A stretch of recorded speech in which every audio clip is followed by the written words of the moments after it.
नमस्ते दोस्तों, my name is Gaurav Sharma. I am from GR Consultancy services.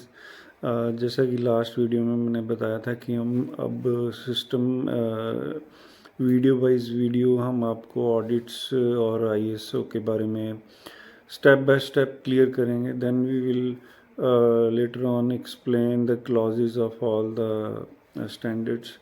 तो जो बेसिक चीज़ें हैं, जैसे हम आईएसओ 9001, 14001, ऐसे 8000 की हैं, उसके बारे में बात करेंगे। आईएसओ क्या है, ऑडिट प्रोसेस क्या होता है। जैसा कि मैंने लास्ट वीडियोस में बताया था कि आईएसओ हम इसको प्रोनाउंस करते हैं International Organization for Standardization, like IOS. अगर इसके हम इनिशियल लें तो आईओएस बनता है, लेकिन हम इसको बोलते हैं आईसोस,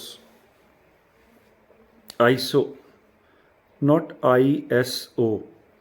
क्योंकि कई बार हमने देखा कैपिटल लेटर में लिखा होता है, तो नॉर्मली हम उसको पढ़ते हैं आईएसओ 9000, बट ये वर्ड उन्होंने लिया हुआ है ग्रीक वर्ड आइसोस से, आईएसओएस से। It means equal to, equal. So iso is equal, it means equal. तो वहाँ से उन्होंने आईसो से शॉर्ट फॉर्म उसकी आईसो ली हुई है। तो इसको हम आईसो 9000, आईसो 14000 और एस 8000 ऐसे प्रोनाउंस करते हैं। वैसे ही हम जब ऑडिट की बात करते हैं तो हमें कई बार पता नहीं चलता कि ये ऑडिट प्रोसेस क्या है, क्या इसमें होता है। क्योंकि कई बार कुछ ऑर्गेनाइजेशन में कुछ स्पेसिफिक बंदे ही ऑडिट्स को डील करते हैं, तो जो रेस्ट ऑफ द एम्प्लॉयज़ होते हैं, स्टाफ होते हैं, वर्कर होते हैं, उनको पता नहीं लगता कि ऑडिट प्रोसेस क्या होता है। जैसे कि हमने भी जब मैं इंटरनल ऑडिटर बना इन द ईयर 2004, तब हमें इसकी प्रोसेसेस, एक्टिविटीज़ और इसके सिस्टम के बारे में, प्रोसेस के बारे में पता चला कि व्हाट इज़ ऑडिट, क्या होती है, ऑडिट में क्या करना होता है, ऑडिटी का क्या काम है, ऑडिटर का क्या काम है, डॉक्यूमेंटेशन कैसे होती है, क्या चेक करते हैं, क्या पूछते हैं। तो हमेशा एक सस्पेंस सा बना रहता है जो बंदे इन ऑडिट प्रोसेस में नहीं होते। तो मैं ये सब प्रोसेस को काफ़ी आपको इजी करना चाहता हूँ, क्योंकि जब मैं इस प्रोसेस में आया तो मैंने इन सब प्रोसेस को अपने अकॉर्डिंग और अपने ईज़ के अकॉर्डिंग इसको किया और अपनी ऑर्गेनाइजेशन में इसको परफॉर्म किया। I have around 20 year experience in the audit line. So मैं आपको इसकी अपने एक्सपीरियंस के हिसाब से मैं आपको बताऊंगा कि आप अपने ऑर्गेनाइजेशन में ऑडिट प्रोसेस को बहुत इजी और कॉम्प्लिकेटेड ना बना के इसको अमंग्स ऑल एम्प्लॉय स्टाफ आप इसको कम्युनिकेट करें। इस प्रोसेस को जितने ज़्यादा इन्वॉल्व होंगे उतने आपको अच्छे आइडियाज़ मिलेंगे, उतने अच्छे आप अपने सिस्टम्स को स्मूथ और easy and easy to achieve kind of system बना सकते हैं। लाइक ऑडिट में क्या होता है कि ऑडिट में कई तरह की ऑडिट होती हैं, internal audit, external audits, third party audit, second party audit, first party audit.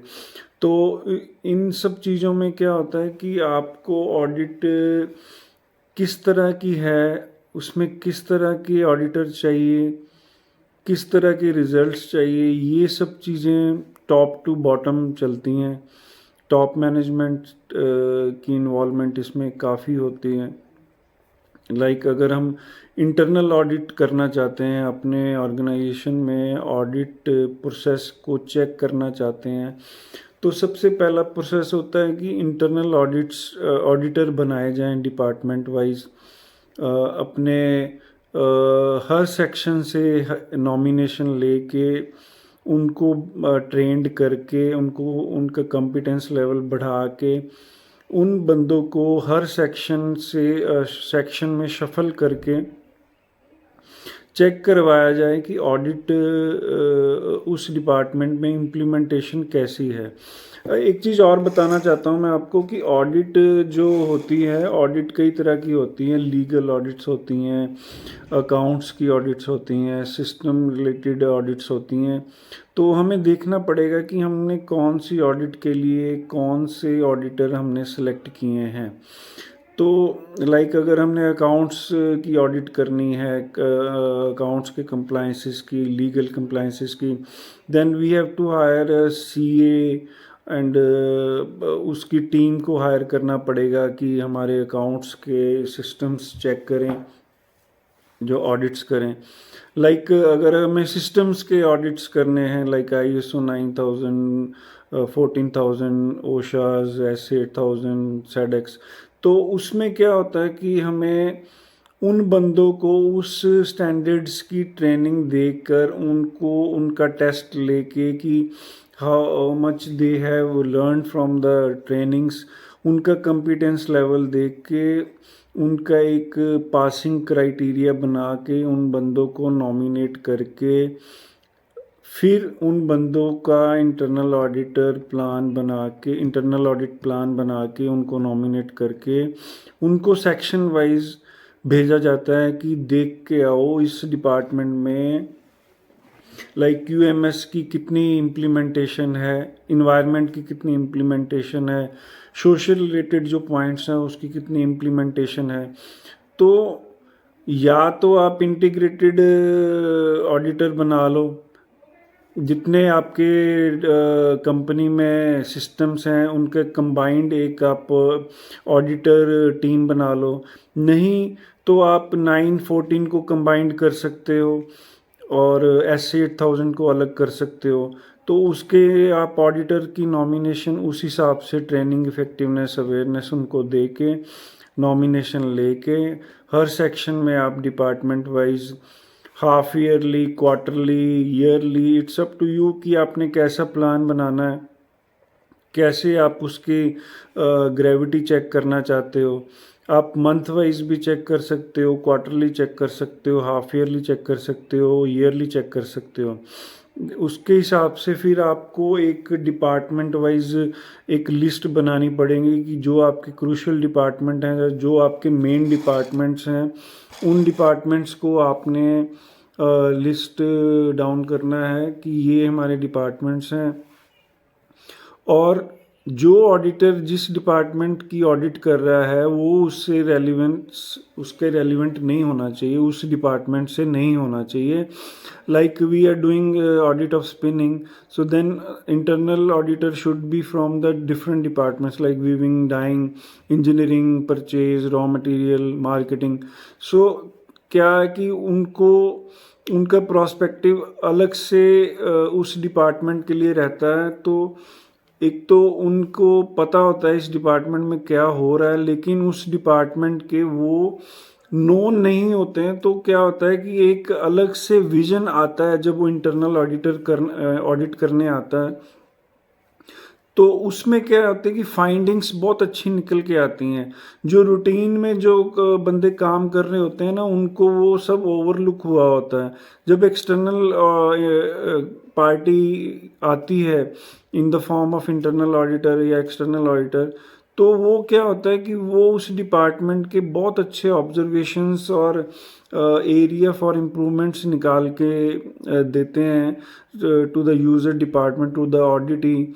जो हमने देखा है लास्ट अपने 20 ईयर के एक्सपीरियंस में कि जो ऑडिटर जिस फील्ड से नहीं है, अगर हम उसको उस फील्ड में भेजें, फील्ड इन द सेंस जिस डिपार्टमेंट का नहीं है उसी डिपार्टमेंट में भेजें, तो उसके आउटकम्स बहुत अच्छे मिलते हैं। लाइक हमने अपने पावर प्लांट के इंटरनल ऑडिटर को कई बार यूज़ किया है, हमने उनको प्रोडक्शन में भेजा है।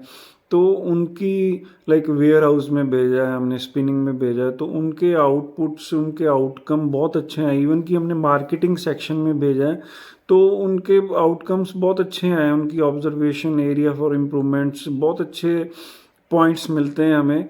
तो मेरी सजेशन यही है कि आप जब भी इंटरनल ऑडिट प्लान बनाएं तो उसमें ये चीज़ का पूरा ध्यान रखें कि जो इंटरनल ऑडिटर है वो सेम फील्ड सेम डिपार्टमेंट से ना हो। स्पिनिंग वाला वीविंग में जाए, वीविंग वाला परचेज में जाए, परचेज वाला स्पिनिंग में आए। ऐसे आप हर एक डिपार्टमेंट से हर एक्सपर्टीज़ लेंगे तो उसमें क्या आपकी इंटरनल टीम काफ़ी अच्छे ऑब्जर्वेशंस देंगे आपको। So it would be the better for implementation of all the standards. तो एक ऑडिट देन इंटरनल ऑडिट ये बहुत ज़्यादा सपोर्टिव है for the making the implementation of the standards. So पहले हमने बात की ऑडिट क्या है, इंटरनल ऑडिट क्या है। ऐसे ही सेकंड पार्टी ऑडिट होती है, ऐसे थर्ड पार्टी ऑडिट होती है। इंटरनल ऑडिट में होता है कि हम अपने वन ऑन वन जिसको ऑडिट बोलते हैं वो होता है इसमें। और ऐसे ही सेकंड पार्टी और थर्ड पार्टी ऑडिट होती है। इसके बारे में हम नेक्स्ट वीडियोस में बात करेंगे। आप अगर इसमें आपको कोई क्वेरीज हैं या इंटरनल ऑडिट रिपोर्ट कैसे बनानी है, इंटरनल ऑडिट प्लान कैसे बनाना है, इंटरनल ऑडिट में क्या क्या हमने चेक्स लगाने हैं, इंटरनल ऑडिट को हमने कैसे उसका स्केड्यूल बनाना है, कैसे उसका प्लान करना है, तो उसमें मैं आपकी काफ़ी हेल्प कर सकता हूँ।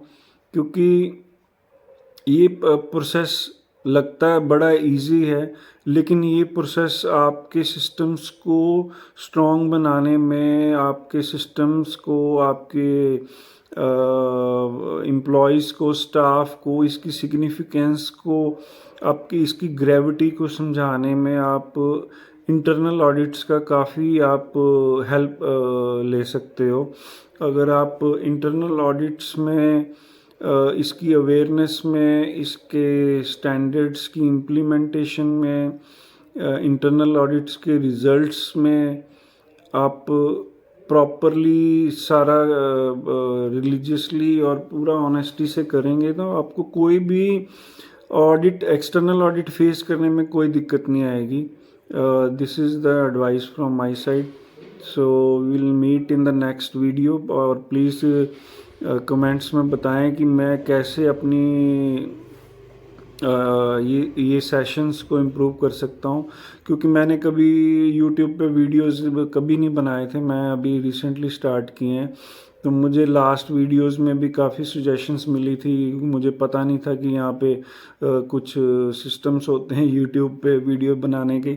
तो मैंने अभी धीरे धीरे अभी सीख रहा हूँ इनमें भी। उसके साथ साथ मैं अपनी वीडियोस में भी नेक्स्ट वीडियोस में इम्प्रूव लाऊंगा कि मैं कुछ माइक या कुछ स्टैंड्स वगैरह ऐसे ख़रीदूँ जो जिससे कि मेरी विजिबिलिटी और मेरी वॉइस आप तक क्लियर जाए। So I am waiting for your comments and for your calls so that I can give you or make your systems better in your organization। मैं कंसल्टेंसी कर रहा हूँ अभी 3 ग्रुप्स में, टेक्सटाइल में, इलेक्ट्रिकल अप्लाइंसेस में। So if you need any assistance then please give me a call और comment box में आप यू कैन राइट डाउन। तो थैंक यू वेरी मच।